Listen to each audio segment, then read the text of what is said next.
Hello friends, welcome back to my channel. I am your girl Terry. If you're new here, welcome. If you've been rocking with me for a minute, welcome back. All right, so I am back with another hot topic for you today. So today's topic, I am going to be talking about an article that I found that says women 50 and older are more likely to go it alone.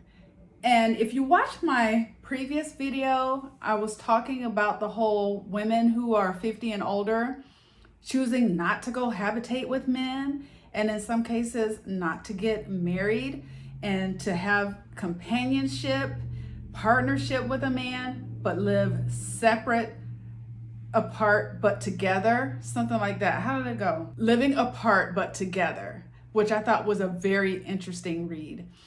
So today though, what I want to share with you is that there are a lot of women who are just putting dating off the table. You know, if they don't already have a husband or a partner, they could not be bothered. So let's get into this share. In today's evolving social landscape, the phenomenon of the gray gender gap has emerged, shedding light on the unique challenges faced by women over the age of 50. As societal norms shift and life expectancy increases, more women in this age group are choosing to navigate their lives independently. This article delves into the factors contributing to this trend, the implications for women's lives, and the resources available to support them. All right, so listen, just to start off, I'm still one of those hopeful romantics. I am still open to dating and hopefully meeting my lifetime partner, long-term partner. But I know that there are a lot of women that are just over it. They're tired. They've been married. And for some of the women, they have never been married. They're totally fine with that. And at this stage in the game, they're just kind of like, why would I? Why would I even bother? And that's okay too. You know, as long as you're living and enjoying your life, you don't have to adhere to the social norms. And I think eventually it's going to become a social norm for women who are over the age of 50 to live their lives as single women, and that it's okay. It's not frowned upon. Recent studies indicate that a growing number of women aged 50 and older are embracing singlehood or living alone. This trend can be attributed to various factors, including the rising divorce rates among older adults, the deaths of spouses, and a general preference for independence. Many women are prioritizing their personal fulfillment and social connections over traditional relationship structures, often feeling empowered to carve their own path. All right, so what I want to say about this up to this point is that, you know, women do a really good job at cultivating relationships outside of their marriages or outside of their romantic relationships. So they have their girlfriend groups, they're probably members of some type of club or something that they're doing outside the home where they have relationships outside of what they have with their spouse or their partner. And later in life, those relationships carry over. They survive the divorce, you know, that friend group is still there. That club or social group is still there after the divorce, right? So they have that social support available to them to where that fulfills that whole companionship gap that I think maybe a lot of men may not have because maybe they were pursuing the corporate ladder and they didn't take the time to cultivate those types of relationships so that they could have male companionships, and in some cases, you know, female companionship. Changing dynamics of relationships. As more women achieve financial independence, they may feel less compelled to marry or stay in relationships for economic security. This shift allows many to explore their identity outside of traditional roles. And I can resonate with that. I feel like several years ago, I don't know, maybe 10, 20 years ago, the reason why women were more driven to marriage is from a financial support standpoint. So women, I believe, are making a lot more and have more success in their careers today than they have ever in history. And so when that's the case and you're able to take care of your own financial needs, and in a lot of cases women are living lifestyles that are luxurious, or they're just living the life that they want to lead and they're supporting themselves on their own, there's almost this sentiment like, do I really need to be married or cohabitating with a man if I'm already able to provide those things for myself? Women on average live longer than men, leading to a higher likelihood of being alone later in life. The demographic reality means that many women find themselves single, whether by choice or circumstance. And here's what I'll say about this. So I have girlfriends that are married. They've been married for a very long time. And there are a couple that kind of look at me like maybe I'm missing something or failing in a way, because some women use marriage as a status, right? But what you have to remember is eventually either you're going to be alone, because and this is not like wishing divorce on anyone, but let's say through the death of a spouse, either you're going to go first or he's going to go first. One of you is going to be alone. And based on the statistics, it's more likely that you are going to be alone for the first time in a very long time. So for me, and this is kind of how I spin it, right? If I start feeling down on myself for not having a partner or being married yet, is that I kind of have a leg up on this whole being a single woman later in life type of deal, right? I know how to navigate life as a single independent woman because I'm independent, I have my autonomy, I've learned how to take care of and sustain myself, so that it's not something that I'm learning much later in life. There are women who they take care of the house, like domestic stuff, but their husband takes care of the bills, their husband's the one who takes the car to the shop, their husband just takes care of everything else. And then when their husband passes away, when they're say in their 50s, 60s, or 70s, these women are lost and they're panicking. There was one case where a woman had gotten married very young. I think they were high school sweethearts, married for about 50 plus years.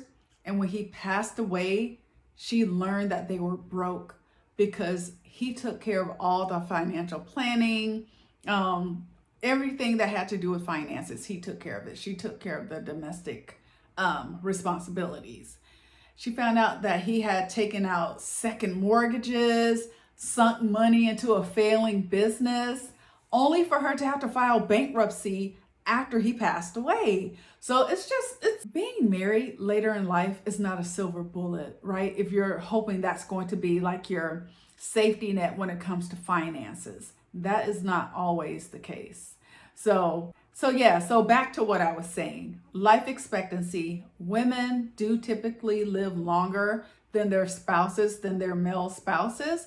So there's a really good chance that if you're a woman who's 50 and older and you're watching this video, there's a very good chance that you are going to outlive your husband unless he's much younger than you. Women over 50 are increasingly reassessing their priorities and happiness. Many choose to reject the societal pressures to conform to conventional life paths and embrace a future filled with possibility.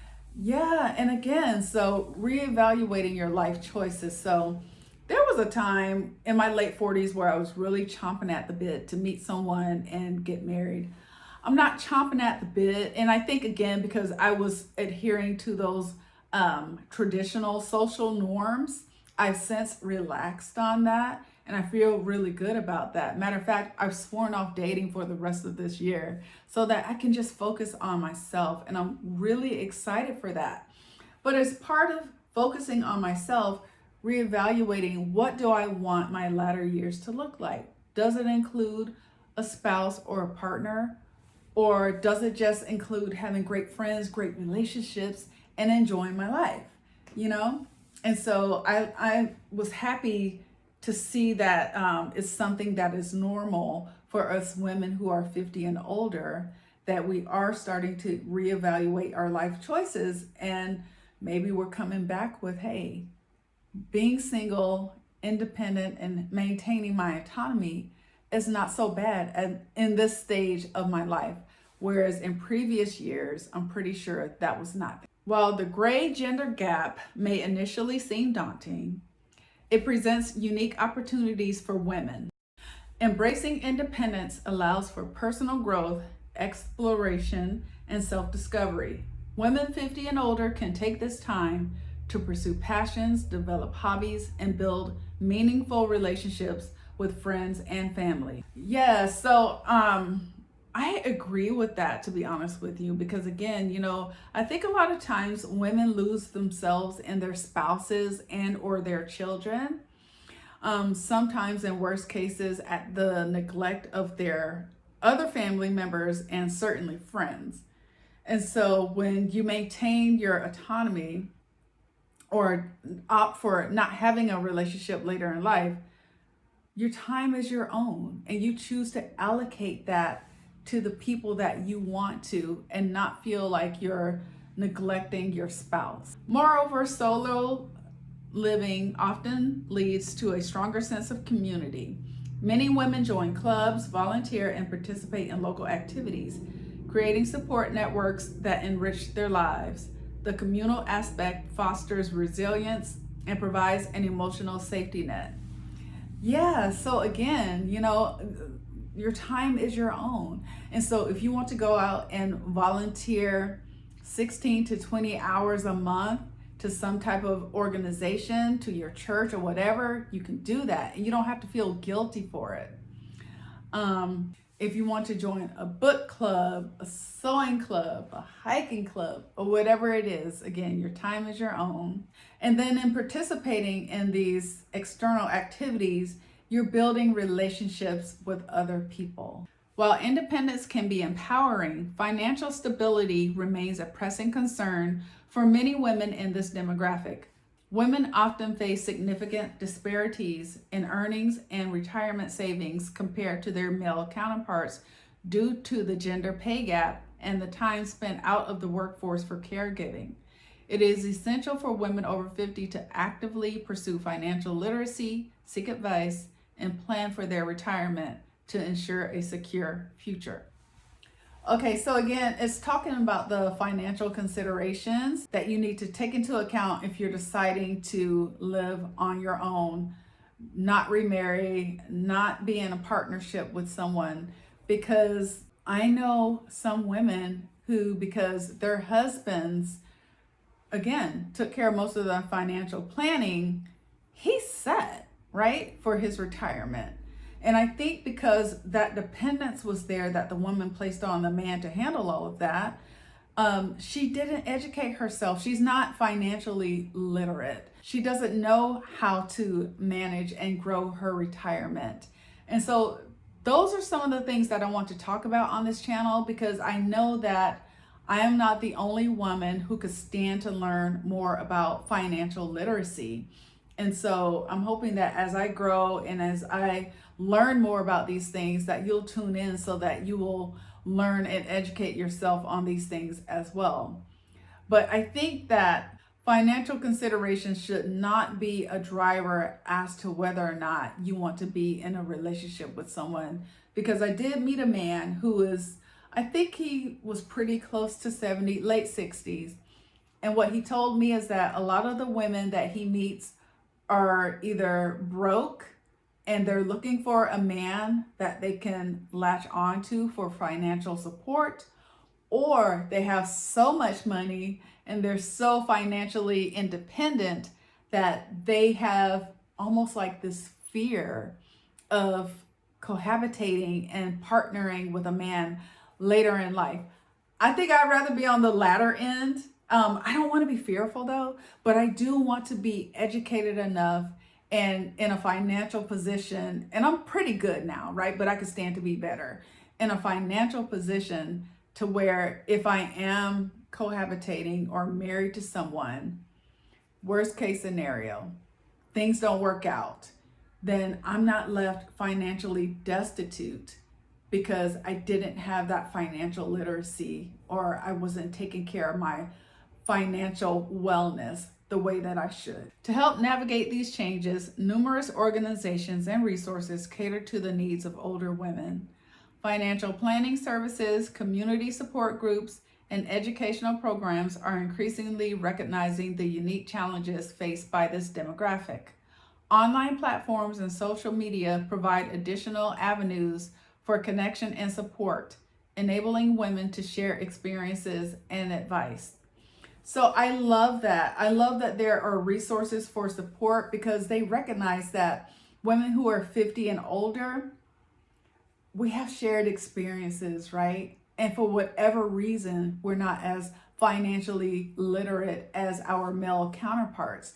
And so they have organizations in place. I'm going to search up and find links to some of these organizations or some of these programs, some of these resources for support. So depending on what I come up with, I will include links in the description box. I'm going to take a look at these too because I don't want to recommend anything if it's not going to be helpful or resourceful. But yeah, it's really good to know that there are resources out there for support. You don't have to go through this stage in your life by yourself. So in conclusion, the gray gender gap reflects a transformative shift in how women aged 50 and older approach their lives. With increased independence, the opportunity for personal growth, and the potential for community engagement, many are embracing the journey of going it alone. As a society continues to evolve, it is crucial to recognize and address the unique needs of this demographic, ensuring that older women have the resources and support they need to thrive in their newfound independence. Ultimately, the future for women over 50 is one filled with possibility, self-discovery, and empowerment. I really enjoyed this article because the thing is that, again, if you're starting later in life to really pay attention to your financial wellness, gain financial literacy, it's great to see and hear that you're not alone, right? I think that's what can happen. You could feel like you're alone in a certain state that you're in, but just knowing that if there are resources out there and programs that help facilitate women becoming more financially literate, that's wonderful. I'm all for that. But all in all, all the things that you can have to look forward to or that you can embrace if you're a woman who is 50 and older and you've decided to go solo, or maybe that's something that's kind of top of mind or something in the back of your mind. You can look forward to maintaining your autonomy, maintaining your financial independence. You have the opportunity to reevaluate your life choices. You don't have to adhere to current social norms. Opportunities for solitude, opportunities to have more time with your friends and your families, to donate your time to organizations, to find a new hobby. And again, the financial considerations. So if you've done really well with your financial planning, your financial wellness, you don't have that aspect of having to wonder how you are going to integrate with someone else's financial situation. All right, so I hope this video was helpful to you. I hope it was encouraging. It encouraged me. If you have any questions, comments, please leave them down in the description box. And I look forward to seeing you in my next video. Take care. Bye.